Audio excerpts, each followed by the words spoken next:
ஒரு ஊர்ல சயின்டிஸ்ட் பண்ண ஒரு எக்ஸ்பெரிமெண்ட்னால உலகத்துல இருக்கிற எல்லாரும் ஜாம்பியா மாறி விட்டுக்கிறாங்க. ஆனா நம்ம ஹீரோ இருக்கிறானே பலே கிளடி, எப்படியோ அதுல இருந்து தப்பிச்சுக்கின்னு தனியா ஒரு நாய் கூட ஊர்ல இருக்கிற மானெல்லாம் வேட்டையாடின்னு சுத்தினுக்கிறான். ஆனா 5:30 மணி ஆச்சுனா போதும் அவனுக்கு கையெல்லாம் உதறத்துக்கும். ஆடா நீங்க நினைக்கிற மாதிரி இல்லப்பா, ஜாம்பி வந்து நம்மள எங்கடா சாவச்சிரும்னு கபால்னு வீட்டுக்கு போறான். அதுவும் போற வயலெல்லாம் எத்தையோ ஊத்தின்னு போறான்பா.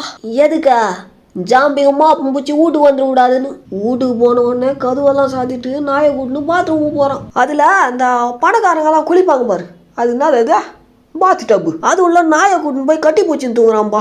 உயிர் மேல அந்த அளவு பயம். அவன் பொண்டாட்டிய கூட அப்படி கட்டி வச்சிருக்க மாட்டான் போலுக்குது. அவன் 10 இருக்கும்போது வெளியே ஏதோ சத்தம் கேக்குது. நல்ல வேலை எப்படியோ விடிஞ்சிச்சு. போய் விஞ்சிச்சோ இல்லையோ நல்லா சாப்பிட்டு எக்ஸசைஸ் பண்ணிட்டு கோட்டை மாட்டின்னு கிளம்பிட்டான்பா. நம்ம ஆளு சயின்டிஸ்ட் வீட்லயே ஆராய்ச்சி பண்ணதுக்கு எல்லாத்தையும் ரெடி பண்ணி வச்சுருக்கிறான். ஊர்ல ஜாம்பி ஆகிற எல்லா எலிங்களையும் கூட்டின்னு வந்து வீட்டுல வச்சு ஆராய்ச்சி பண்ணிருக்கிறான்பா. அதுல ஒரே ஒரு எலிக்கு மட்டும் சரியாயிக்குது, அதை குறிச்சு வச்சுக்கிறான். சரி எலிக்கு தான் சரியாயிடுச்சே, அதனால மனுஷ ஜாம்பியை பூச்சின்னு வந்து ஆராய்ச்சி பண்ணலான்னு பாக்குறான். அதுவும் இந்த ரேடியோல யாராவது உயிரோடு இருந்தீங்கன்னா பகல்ல இந்த கப்பல் இருக்கிற இடத்துல தான் சுத்தின்னு இருப்பேன், அங்க வாங்கன்றான். சரி யாருன்னா வந்திருப்பான், தினமும் போய் பாக்குறான்பா.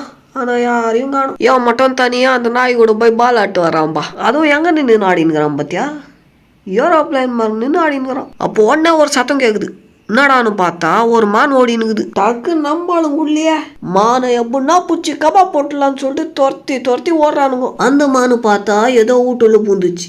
நம்ம ஆளுக்கு பயம், ஏன்னா அந்த வீடு இருட்டாகுது, இருட்டுல ஜாம்பி இருக்கும். இந்த நாய் என்ன பண்ணுது, கறி கடிக்க போற ஆசையில மானை துரத்தின்னு அந்த வீட்டுல ஓடிந்து நம்ம ஆளுக்கு இருக்கிறதோ ஒரே ஒரு துணை, அதுவும் செத்து போச்சுன்னா நம்ம ஆள் தனியா இருக்கணுமே. அதனால துப்பாக்கி எத்துன்னு உள்ளலாம் தேடுறான். ஒரு இடத்துல பார்த்தா அந்த மானு வேற செத்து போயிடுது. சரி இன்னும் உள்ள போய் பார்க்கலான்னு பார்த்தா ஜாம்பிங்கெல்லாம் கூட்டமா நின்னுக்குதுங்க. நம்ம ஆளுக்கு அப்படியே அள்ளு விட்டுச்சு. அங்கிருந்து அப்படியே சத்தமே போடாம நேக்கா கேண்டின்னு வரான்பா. எப்படியோ அங்கிருந்து தப்பிச்சுன்னு வந்து நாயை கண்டுபிடிச்சி நாயை கூப்பிட்டா நாய் வரமாட்டேங்குதுப்பா.